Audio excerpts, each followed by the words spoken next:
Phone's off. You ready to start over? I did. You did. Okay, please silence your phones. We have Mincha is at 7:50, so we have 55. 55, see? Now you just gave me 5 more minutes. Very good. Okay. So tonight we're going to be doing the halacha review for the holiday of Shavuos. So I numbered the sections and how we're going to be doing this. And so you'll hopefully be able to follow. Most of the sources obviously are in Hebrew, with some exception. So, but they're pretty straightforward and easy to go through. Some of them I'll summarize, and some of them we'll read through. It's important to recall that when it comes to the holiday of Shavuos, so there are 2 things which are interesting with reference to the halachos, the specific halachos related to the holiday. Number 1, there's no section in the Shulchan Aruch about the halachos of Shavuos. It's interesting the way the Shulchan Aruch actually does it, in that the halachos of Shavuos, the laws of Shavuos, appear at the end of the laws of Pesach, which opens up a door to homiletical discussions about how Shavuos is really the close of Pesach.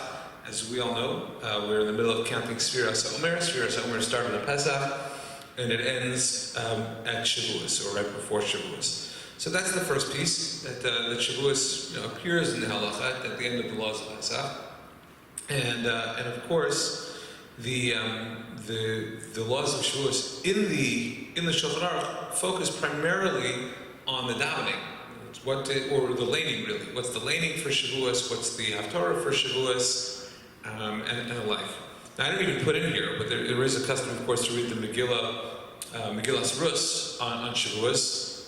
Because it's not even mentioned in the Shulchan Aruch, I kind of skipped over it. So I'm mentioning it now. It just came to my mind.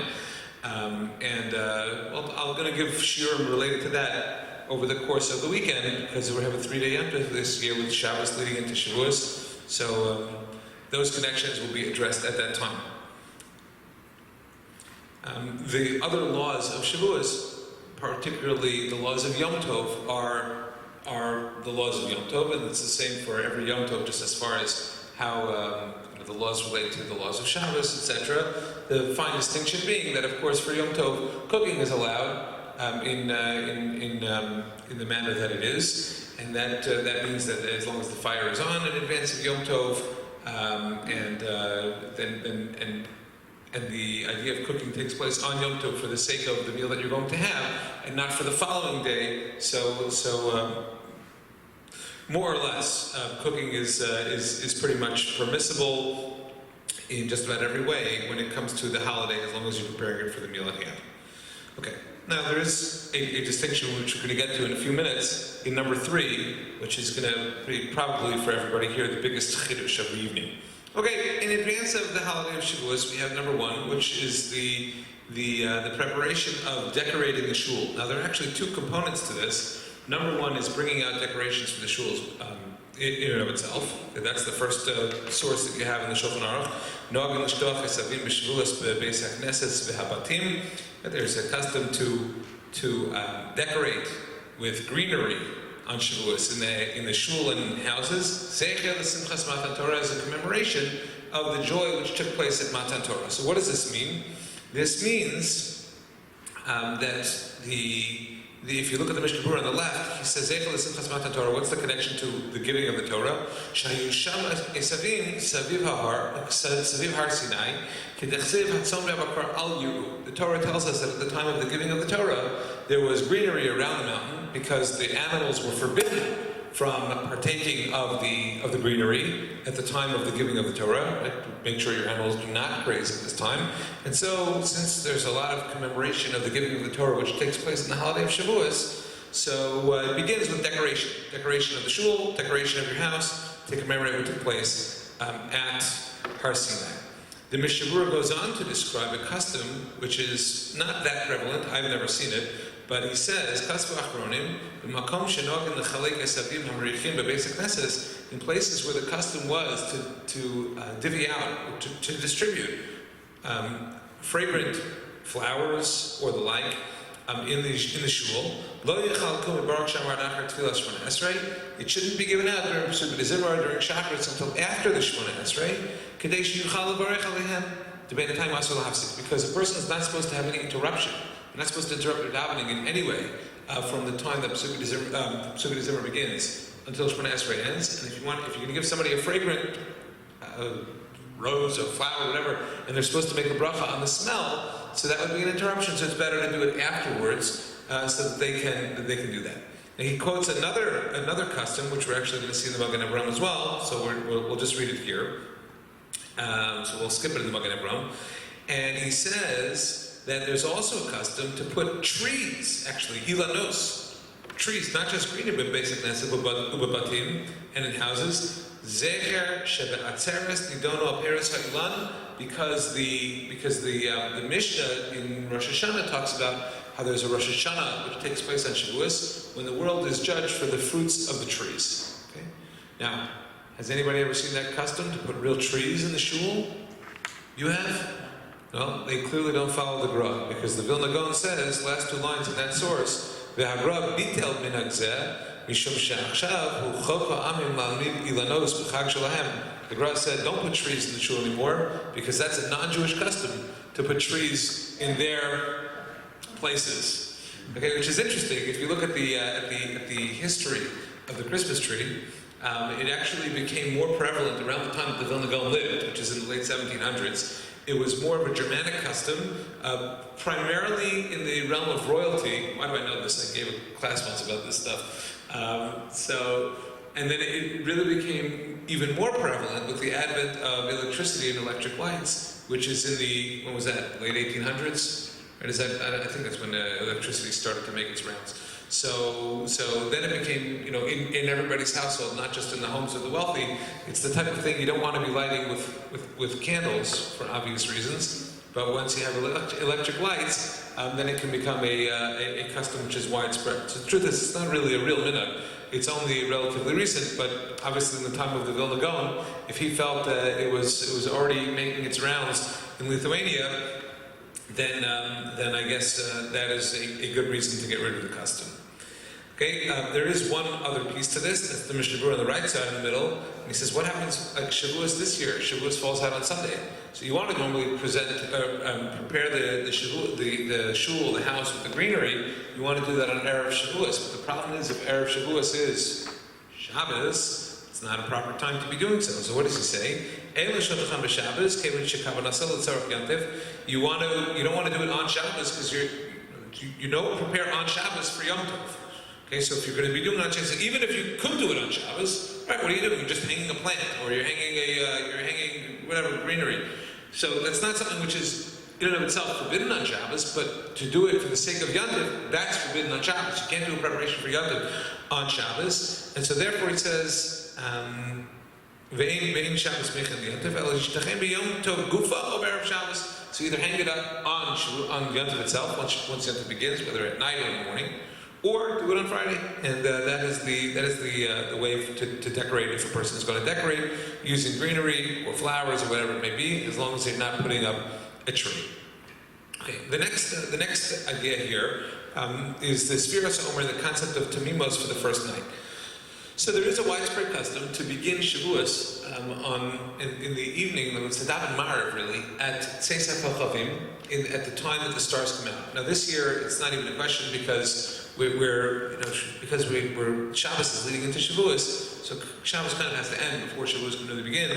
So I mean, not really, but in any case, that is so there isn't really the option to do Ma'ariv that much earlier, owing to the nature of Shabbos. But in any case, the Taz says that me'achron l'haskil arvus b'knisas Shavuos kidei sheyimei sfira tamimos. So this pasuk which tells us that the counting of Sfiras Omer is supposed to be Sheva Shabbosos Tamimos Tiyena, 7 complete weeks. So the Taz and others who raise this viewpoint similar to the Taz, saying this is not recorded in the Shulchan Aruch. It's the Taz and others. The Taz probably most famously, but others as well, who say that Sheva Shabbosos Tamimos means 7 complete weeks. And 7 complete weeks means that the day ends, when the day ends, the last day ends, which is at the time of nightfall. And nightfall means when the stars come out, that's when Shavuos can begin, at the end of the 49th day of Sfiras Omer. And so the custom is such, to wait to Daven Ma'ariv until that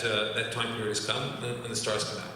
Now, I didn't give you the Magen Avraham, but the Magen Avraham is of the viewpoint that Kiddush needs to take place at Seisek Kochavim, but Ma'ariv could be davened earlier, and in fact that's what we've been doing in the shul over the last few years. We've been davened Ma'ariv a little earlier, and just trying to time it such that people can get home in time for, in other words, in time to do Yantiv, in other words, in time to say Kiddush at Seisek Kochavim, and by the time the stars come out. On Shabbos, because Shabbos you can't prepare, as we mentioned before with reference to the greenery, you can't prepare for Yom Tov before Shabbos is over, so there really isn't that much that we can do in terms of starting in advance. We can daven Ma'ariv a little earlier, but all the preparations for Yom Tov can't start until Shabbos is over. So until Tzeiset L'Chavim actually happens, we're kind of stuck. So we may daven Ma'ariv a little earlier, but nonetheless, since Yom Tov preparations can't begin until the stars come out, so this year there's not that much to be gained from doing anything earlier.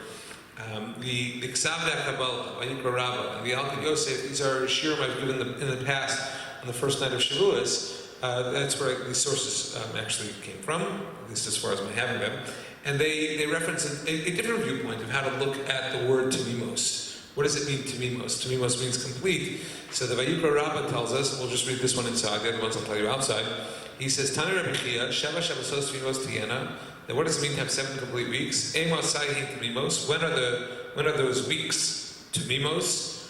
I've been translating it as complete, but Tamim could mean other things. He says, Bisman Yisrael Osim Ritzono Shel Makom. When the Jewish people are fulfilling God's will. So in other words, what makes it complete is not a time frame that counts. Oh, is it exactly Seisek Kochavim if the stars come out?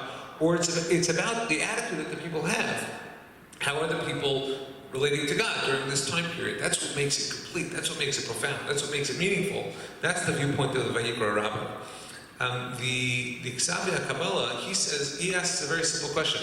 He says, there's another way that we could say the word complete, which is pretty clear, and that is the word shalem. Shalem means full. Shalem means complete in a way that is, and he says this is the difference between shalem and tamim. He says that shalem is a quantitative assessment of completion. So if the Torah wanted to tell us that it had to be 49 days, ending at when the stars come out, like Ksavia Kabbalah says, then it should have said Sheva Shabbasos Shalemos Tiena. But the fact that it doesn't do that, the fact that it says the word Tamimos means hanging on the Vayikra Rabbah, it indicates that what we're talking about here is not a quantitative assessment of completion, but a qualitative assessment of completion. And again, he mentions the Vayikra Rabbah and says that this is what it's all about. The idea is how do we make this time period qualitatively complete, and it's not a question of minutes and seconds that go till the end of that 49th day, all the way until Tzeiset Kochavim. The Alkid Yosef summarizes a number of different viewpoints, but essentially says that in places like Europe, when he's referencing, and we can relate to this as well here, because the truth is that it's I don't know if it's as late as it might be in northern parts of Europe, but in places like Poland, which are higher north, so when does the sun set at this time of the year? When do the stars come out at this time of year? It's very late. So he says it becomes a very major inconvenience to people to wait that long. And once you start Shavuos, if you want to start Shavuos early, you can do so, because once you begin Shavuos, the other day is over. The other day is complete, even if it's still earlier on in the day. You can read it more in full. I don't want to get bogged down in it, but essentially that is one of the arguments that he makes in explaining how Shavuos can be brought in early. Okay, even so, he does mention what the Magen Avraham says, which is that when it comes to saying the Kiddush, even if a person is going to daven Ma'ariv a little earlier on Erev Shavuos to lead into the beginning of this holiday, that Kiddush at least should be done at the time of Tzeiset Kochavim. Okay, so that minhag has been recorded. But then the question becomes, what about on the second night of Shavuos? I'm going to give a share on this on Shavuos in a lot more detail. But I want to share with you the conclusion, which is in the RJJ Journal, an article which was written in volume 35, which is a number of years ago. And the authors are Rabbi Yisrael Moshe Janowski and Dr. Stephen Oppenheimer, who's actually a dentist down in Miami Beach, and in which they talk about how Yom Tov Sheni, there's a whole slew of opinions about this, talk about how Yom Tov Sheni, in other words, the second day of Shavuos, perhaps there is room to suggest that it can take place much earlier. In other words, the idea of having Sheva Shabbasos Trimos, if it's true that the 7 complete weeks ends only after nightfall, at the onset of the first day of Shavuos, fine, great, okay, we understand that for the first night, that maybe you can't do things earlier and it has to start at the proper time. But for the second night of Shavuos, there's no issue of Tumimos. We didn't count Sfiras Omer on the first night of Shavuos, so we're not repeating. I mean, we're doing a second day, but it's not exactly a repeat of the first night. Who stays up all night to learn the second night of Shavuos? Nobody. What? Staying up isn't it? The second day Yontif is staying Yom. So if the logic of the first night holds true, and you're not sure that it's the first night, the second night logic. It's much more involved. I'm going to give a shir on it on Shavuos, but essentially what they argue, and this is not them. They're standing on the shoulders of giants, as I gave you from their conclusion here, which we can read inside. Okay, they say close examination of the sources do not appear to support the conclusion that one may not daven Marav early on Yom Tov Sheni. There are those who may choose to be strict and wait until night to daven, making Kiddush and eat the Yom Tov meal. They base their decision on the Maharak, the Levush, and the Taz. Others may elect to daven early and also make Kiddush and eat the festive meal early. And they base their decision on, and I'm going to define what that means in a second, they base their decision on the Maharil, the Ksav Sofer, of Shimon Sofer, of Yosef Chaim, it's a big Sephardic posek, and the reliance today upon published candlelight times to determine when Yom Tov begins. Still others may adopt a compromise position, daven earlier than Seisek L'Chovim, but eat afterwards. Now, just to define what that middle opinion is, the one supported by the Ksav Sofer, of Shimon Sofer, of Yosef Chaim, etc., is to daven mincha before plaga mincha, to daven mariv after plaga mincha, and then to make sure to begin eating before shkia. Why do you have to make sure to begin eating before shkia? Anybody want to take a guess? Because what's the rule we mentioned twice already today? I didn't really mention it with reference to this, but you can't make, I said it with reference to Shabbos and Yom Tov, that you can't make preparations on Shabbos for Yom Tov. Similarly, you can't make preparations on the first day of Yom Tov for the second day of Yom Tov. But if you're making preparations on the first day of Yom Tov for what's technically the first day of Yom Tov, and then you just take upon yourself the second day of Yom Tov a little early, so you have to make sure that those preparations that you've made apply before the day is over from the perspective of Shkia, of the sunset. Okay, so that is a view, and I'm actually thinking of making this an option for people who want to do that, or to make the later option an option for the shul this year, because what we're talking about is ending up eating dinner around 7:15, 7:20, 7:30. You have to begin before 8:15 or so. I don't remember exactly what Shkia is, as opposed to the other option, which means you'd have to start eating dinner after 9 o'clock. So, and since there's plenty of halachic grounds to stand on with reference to doing that, and because our shul is the kind where we don't have warring opinions about this, maybe there are people who are very strongly opinionated with reference to one way or the other, which is fine, so we can offer both options, and I think we're going to do that. Okay, so that moves us on to the next number, which is number 4, davening changes. So there's a question which is raised by the Magen Avram. The Magen Avram says, "Kasha li heichanu omrim b'Shavuos yom matan Torah." Now the fact is that's not our girsa. We don't say that we're celebrating as yom chag Shavuos hazeh yom matan Torah, but apparently at the time of the Magen Avram he did have that text. Yom Matan Torah means that Shavuos is the day of the giving of the Torah. Why does the Magen Avram have a problem with this? Halo kaimelan kiri damar bezayin desivan ditna Torah the kaimelan divided through vav onos. I'm not going to go into all the detail of what he's referring to, but the conclusion that the Talmud has, as I noted here in right below it, the Gemara in Shabbos, where there is a debate as to what date the Torah was given. Was it the 6th of Sivan or the 7th of Sivan? The overwhelming conclusion of the Gemara is that it was actually the 7th of Sivan. When is Shavuos in our calendar? It's always on the 6th of Sivan. So the first point that the Magen Avram is essentially making is that you can't call the Yom Matan Torah, the day of the giving of the Torah, because it's not automatically the giving of the Torah. Shavuos that we have now is on the 6th, and the giving of the Torah was actually on the 7th. There's another problem. The other problem is that according to the Gemara in Rosh Hashanah, before we have the established calendar that we have now, the established calendar tells us that Shavuos is always going to be on the 6th of Sivan. Why? Because the month of Nisan has 30 days, and the month of Iyar has 29 days. But once upon a time, when the Rosh Chodesh was declared based on the seeing of the new moon and the testimony of the witnesses who came to the Beis Din, came to the court and said, we saw the new moon, and therefore now it's Rosh Chodesh. So Nisan could have been a 29-day month, and Iyar could have been a 29-day month, and when that happens, Shavuos would end up being on the 7th of Sivan. Okay? If it turned out that Nisan and Iyar are both 30-day months, then when would Shavuos fall out? On the 5th of Sivan.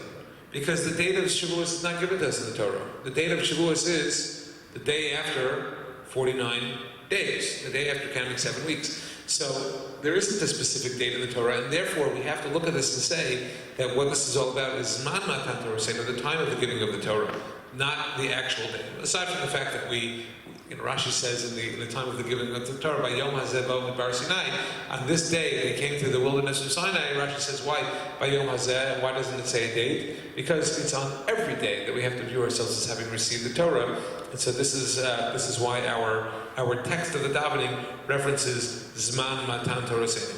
By the way, it's also Zman, whatever it is for Pesach and Shavuot and Sukkot. Pesach is Zman. What is it? Cherusim. Zan, how does it Cherusim. Zecher? No.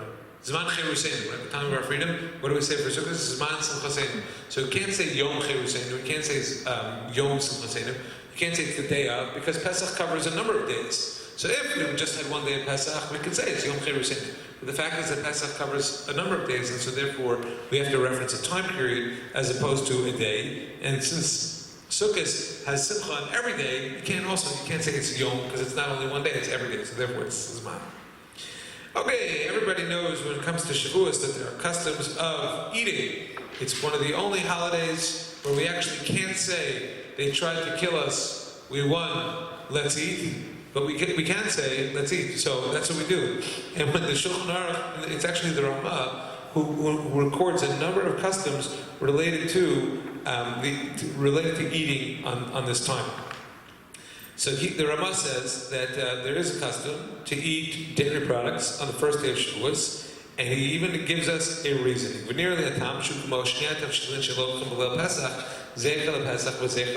says that it's just like the custom on Pesach to have two cooked items on the evening of Pesach, one to commemorate the Korban Pesach, and one to commemorate the Korban Chagiga. And he says that therefore we eat dairy products. First a dairy product, and afterwards a meat product. Now note that he opened this whole thing using the word nohagin. It's a custom. So is it mandated to do this way? No, but there is a custom to do so.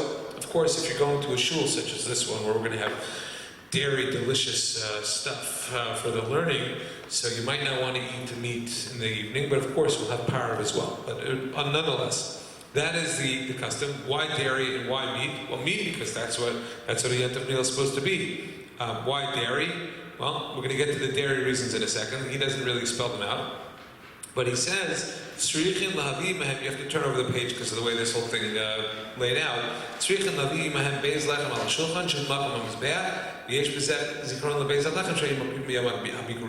There was a unique offering which was brought on Shavuos, which was called a shtei halechem, 2 loaves of bread.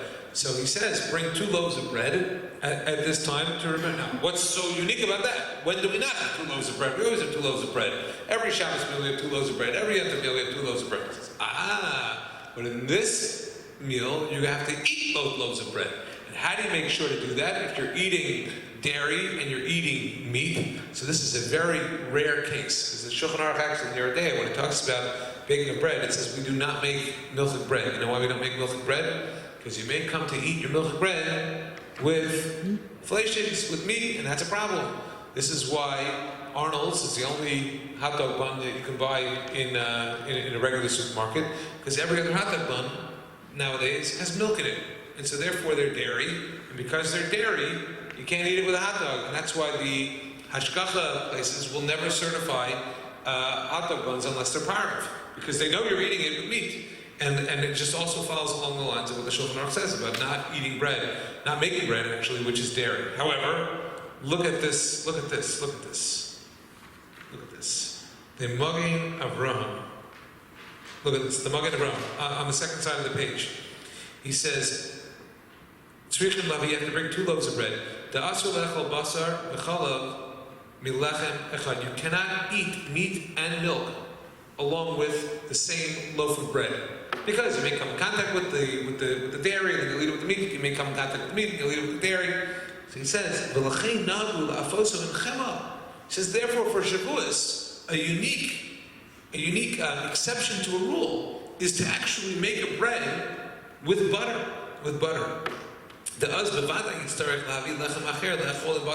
This will require you to have to bring a second loaf of bread that you're going to be eating with the meat, because you're going to know this is the bread that has butter in it, and I'm not going to be eating this with my meat. Therefore, this is how that custom can be fulfilled. And in both cases, eating another loaf of bread to commemorate that offering of the Shtei Halechem. Okay.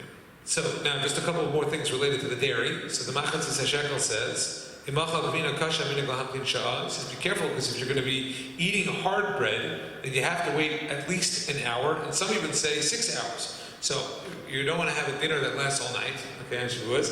But if a person eats hard cheese, so the halacha is to wait as long as a person only waits between meat and milk. So since in most families the custom is at least 3 hours, if not 6 hours, right? So anybody who's going to have a hard cheese during that dinner is not going to be eating meat afterwards, and therefore you're avoiding the other component of the custom, to have a little bit of dairy, and then rinse out, wash out, whatever, and then to have the meat. So that is one viewpoint of a custom as well, which is important to bear in mind. And the other piece was what the Magen Avraham explains about his viewpoint as to why we eat dairy. And it has to do with something. It has to do with the 7 weeks paralleling a woman and her menstrual cycle, because there's a viewpoint in the Talmud that blood becomes the bones in the body and whatnot. So he says that because of the number 7, and it's parallel to the white of the bones, therefore it's chalav. It's a longer arichas to try to understand what this is, but it has to do with rabbinic literature that addresses this, and therefore he says that's where the custom of milk comes from. I saw another interesting custom. The reasons for eating dairy, by the way, I gave you 7 reasons here from an article written by Rabbi Shraga Simmons. I don't remember if it was on H.com, but and I'll quickly explain each of these in a moment. But before we do that, one other minute that I found is recorded by the Chol Yaakov, who was a commentary in the Shulchan Aruch, and he records a custom of making a long challah that has 4 Rashim, Reish Aleph Shin, which I'm assuming means peaks of some kind. Okay, I don't think it means 4 corners, which is, he says, is either a reference to the Shtei HaLechem. I'm not sure how that is. I guess the double peak, the 2 double peaks. What? Each half. Each half has 2 in it. So he says to do it that way, or it has to do with the zodiac sign of Tilmim. Tilmim is Gemini, which means the twins, which is usually when Shavuos falls out. So I'm not getting into that. I've seen many references to the zodiac in different works of Chazal, different works of the rabbis, but don't expect me to understand it or explain it, but that's out there. Okay, as far as the reasons for eating dairy go, so the first one is probably the most familiar to everybody, and that is that when the Jewish people got the Torah, they finally got the laws of how to slaughter animals, and they didn't have the time to prepare meat, and so therefore there's a custom to eat dairy. That was the only thing that was available to them. What's interesting is that's the exact opposite of the last custom which he records here, which is that there was a view that dairy was forbidden to be eaten. Why? Because there is one of the mitzvahs, one of the Sheva mitzvahs, B'nai Noach, the 7 Noachide laws, is not to eat what's called Aver Menachai. Aver Menachai means something that comes off of a live animal, even the product of a live animal. So you can imagine that according to that viewpoint that may have existed, eggs couldn't be eaten, milk couldn't be eaten because it comes from an animal. Once the Torah was given, and they heard Eretz Zavas Chalav Udavash, a land flowing with milk and honey. So milk and honey, if the Torah is saying it's a land flowing with milk and honey, that's what the land is all about. Guess what? Milk is forbidden, is permitted, honey is permitted, because you might think that a bee is not a kosher animal, But and the honey comes from. So we know that the honey doesn't come from the bee. The bee collects it and just puts it into its honeycomb. And however the bee does that, but it's not a product of the bee per se. It's a product of wherever the bee gets it from. But nonetheless, that is the source for milk and honey being permissible, even though the honey that the Torah is talking about is not honey from bees, but the honey from dates, right? That's the honey that Eric Zavas land flowing milk and honey refers to. But that's just interesting. You have two opposite reasons for why dairy is a custom. What? Why don't we have honey? We say we have milk because of this. Why don't we have honey? So have honey. Okay, I'm just explaining that it's one of the reasons. I don't think that they had honey available in the same way that we have it. That they had milk available. Yeah. They left Egypt with a lot of animals. They didn't leave Egypt with bees, and I don't know if bees are really in the desert. So it might not have been something that they particularly desired. Need more flowers. They needed more Honey flowers. is referred to as date honey, isn't it? Correct. Well, I don't think that they had that in the wilderness either. Yeah. So, but nobody was questioning whether date honey is kosher. I don't know if they were questioning whether anything was kosher between you and me, but this is where it comes from. Okay, the next thing is that Torah is likened to milk. Dvash v'chalav tachas l'shonech, it's pasuk b'shir hashirim, number 2. And since this is the holiday of the Torah is compared to milk, so eat milk. Okay. The gematria of the Hebrew word for milk, chalav, is 40. What's 40? I know you hate this, right? Okay, 40 is how long that Moshe was on Har Sinai. Of course, Moshe went on Har Sinai after Shavuos, or after the giving of the Torah, but whatever. Okay. Number 4, according to the Zohar, the mitzvah corresponding to Shavuos, and there's a mitzvah corresponding to every day of the year. And the mitzvah corresponding to Shavuos is Los Veshav B'diva Chalivimo, not to cook a kid in its mother's milk. So on Shavuos we eat 2 meals, one of milk and one of meat, taking care not to mix the two. So that is another view as to how we understand what the Shulchan Aruch mentioned before, what the Rama mentioned, but having milk followed by a meat meal. Now, reason number 5, an alternative name for Mount Sinai is Har Gav Nunim, the mountain of majestic peaks, but the Hebrew word for cheese is Gavina, which sounds like Gav Nunim, and guess what? Gavina, so first of all, it's related to Har Sinai, Mount Sinai. Secondly, Gavina, the gematria of the word Gavina is 70. And of course, as we know, there are Shivim Panim La Torah, 70 faces to the Torah. So you want to have cheese because it relates to the Torah in that way. The last one, this one is actually quite interesting if you do the math. What is Moshe's birthday? Moshe Rabbeinu's birthday, everybody? The 7th of Adar. The Torah tells us about Moshe that he was hidden for 3 months. And after 3 months, his mother could no longer hide him. What happened next? She put him in a basket, put the basket in the river. Who finds him? The daughter of Pharaoh. What happens when the daughter of Pharaoh finds him? His sister comes along and says, I see you're having trouble finding somebody to nurse him. So maybe I should call, let me go, let me call a Hebrew maidservant for you, or Hebrew woman, to nurse the baby for you. So the daughter of Pharaoh says, hey, great idea. I'll even pay her. Or when she meets Yocheved, she says, I'll pay you. So what ends up happening is that when Moshe is 3 months old, because his birthday is the 7th of Adar, and the 6th, 7th of Sivan is exactly 3 months from that point, what Moshe happens is he starts getting milk from his own mother, but in a way that's approved by Pharaoh. So of course, this assures Moshe's survival. Moshe's the one who gave us the Torah, right? As long as you discount my grandfather's joke about what was the name of the guy who gave the Torah. My grandfather, this is one of his favorite jokes. What was his name? His name was Baruch. Why? Baruch Shenasan Torah le'Amo Yisrael. Okay, so that's so as long as you discount that joke and you accept that it was Moshe who gave the Torah to the Jewish people, so the fact that he survived on milk, supported by Pharaoh, is something to celebrate, and this is the anniversary of that happening. So that was reason number 6. We already addressed reason number 7. Okay, we move on to number 6 on the page, which is the custom of learning Torah. Now the truth is, this is not mentioned in the Shulchan Aruch as well. I read an interesting article a number of years ago written by Professor Elliot Horowitz, which was called something like Coffee and the Nocturnal Practices, whatever.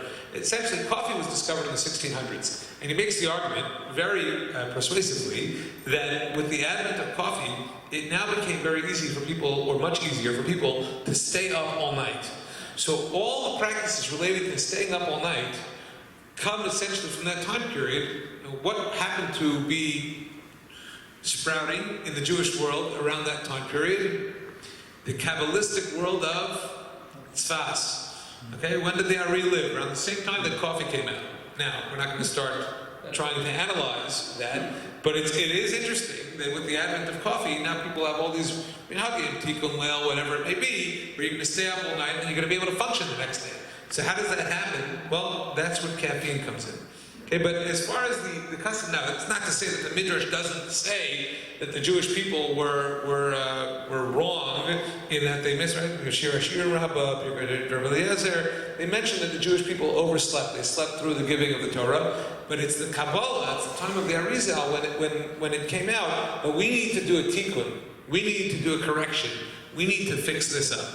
And so the custom became pervading to stay up all night learning Torah on the evening of Shavuos. Now, there are different ways to look at that, of course. If that is the custom, great and wonderful.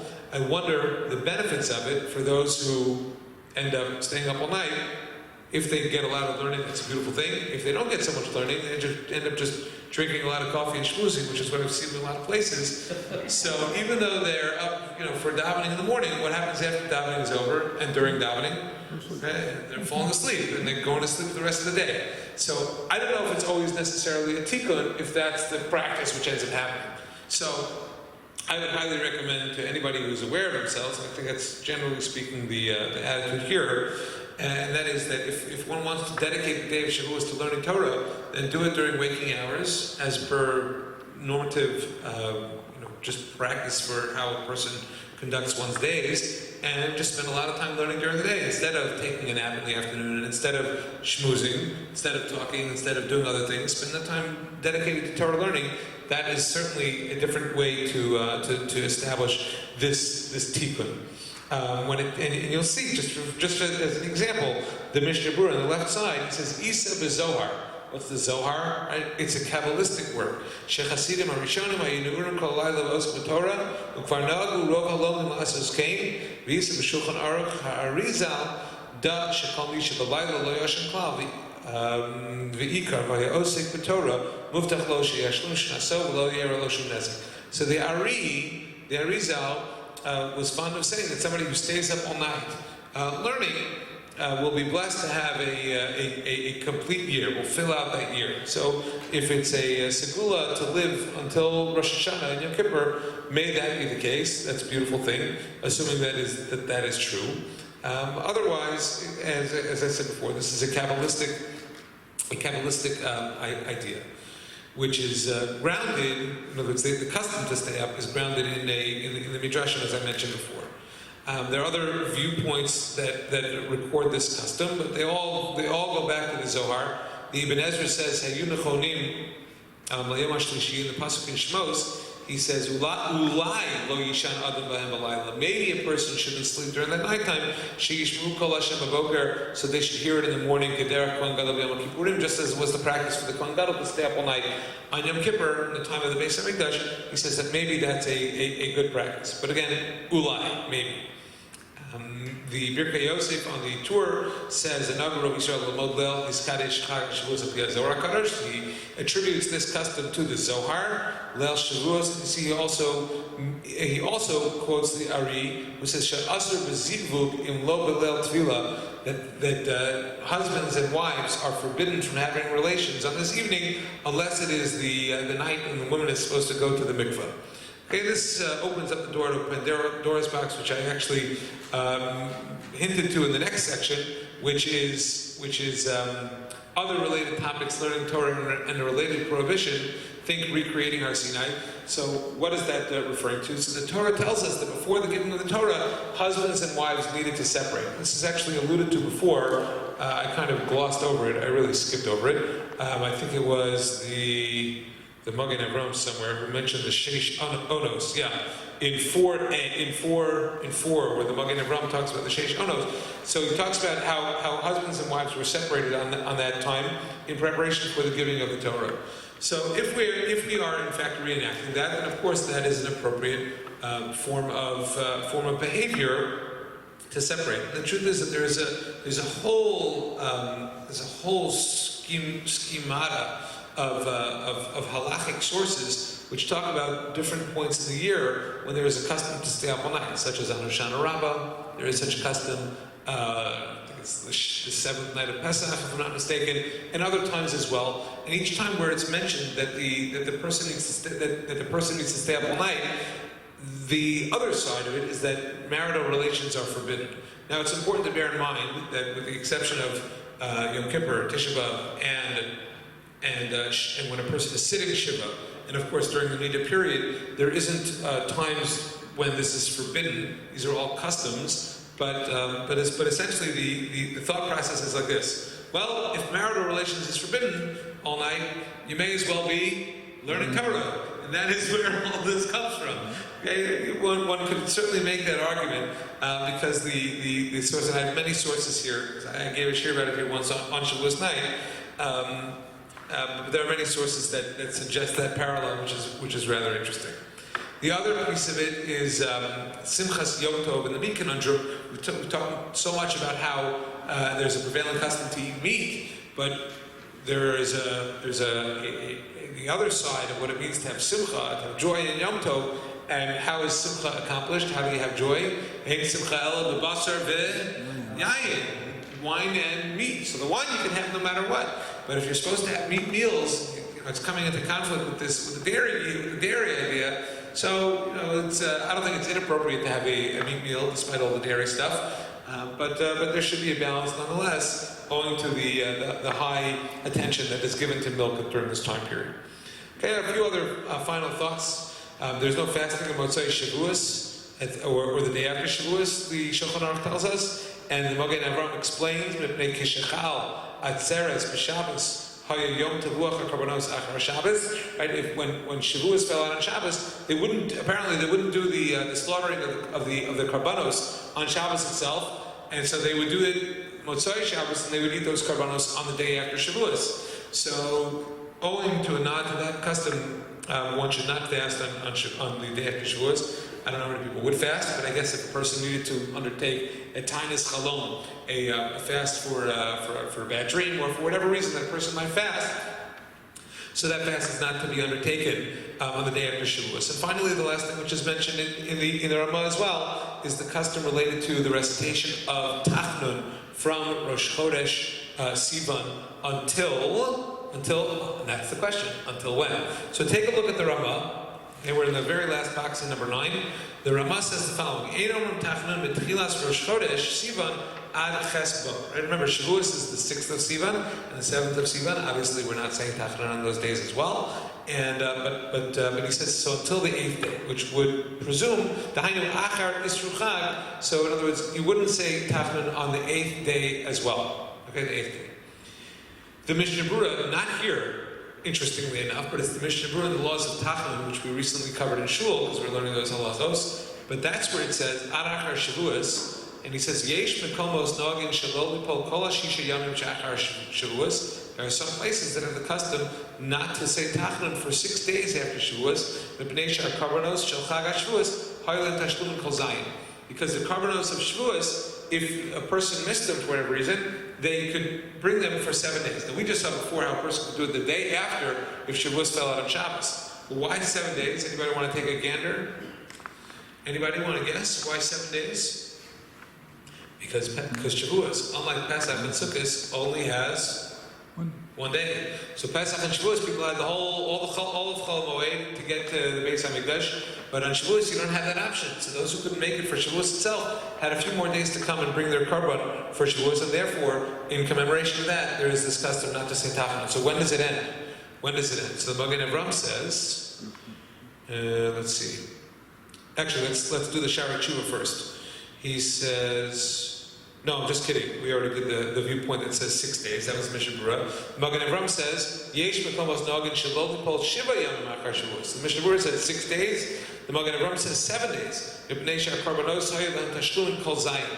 7 for 7 days. So why would the Mishnah Berurah say differently? Why would he say 6 days and not 7? Because the Mishnah Berurah is counting the second day of Yontif as Well, he's not counting. The second day of Yom Tov is one of those 7 days. So therefore he says there's only 6, well, he is counting as one of the 7 days, and that's why he says there's 6 more days. Okay, the Magen Avraham is just saying 7 days. So the question is, when do you end? So the Shari Tshuva mentions 2 opinions. Okay, he says, Yesh Nogin Ad Yud Gimel V'lo Yud Gimel B'chlal. Some say you go up until the 13th of Sivan, but not including the 13th of Sivan. V'yesh She'ein Noflim Gam B'yom Yud Gimel. And there are those who say you also don't say Tachnun on the 13th, Mishum Sfeik of the Yoma, because of the doubt of the day. So what is he saying? He's saying you have 7, 8, 9, 10, 11, 12, 13.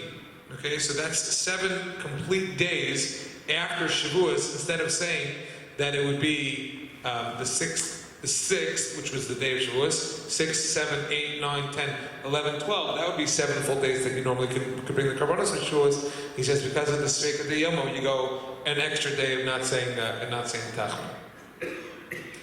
Okay, so that is the conclusion. So essentially what we've seen tonight is a whole variety of customs related to Shavuos. As far as halachas go, it's really just the laws of Yom Tov, and the only major change, the only major thing with reference to halacha is referenced the davening itself, which I didn't even record here. We just follow what's in the siddur. There is an interesting debate actually, which nobody really mentions, and in our siddur don't really follow, which is that for the second day of Shavuos, the halacha, the Shulchan Aruch says to start with the way that we have it in our siddur, with the pasuk there, but the Ramah, or the Magen Avraham rather, says to start at the second pasuk of the Haftarah that we have, which is Tfilah l'Chabakuk. But I haven't seen a siddur that actually says to do that. So everybody seems to follow the Mechaber, even though there is another opinion about that. And beyond that, everything that we've said here tonight is really customs, whether it's the dairy or even the learning Torah in the nighttime. And when the second night of Shavuos begins, or when the first night of Shavuos begins, these are different debates which don't really come to a complete conclusion. I guess when to start Yom Tov or the second night, that's a halachic debate, but nonetheless, all this stuff is primarily customs, and the pervading viewpoints are generally speaking the way we practice, but since they are open to interpretation and open to the different views, so everybody could follow what they do when it comes to more of a communal item. So the community decides what they're going to do, and that is how Shavuos will be practiced in that particular community. Thank you very much. Have a good evening.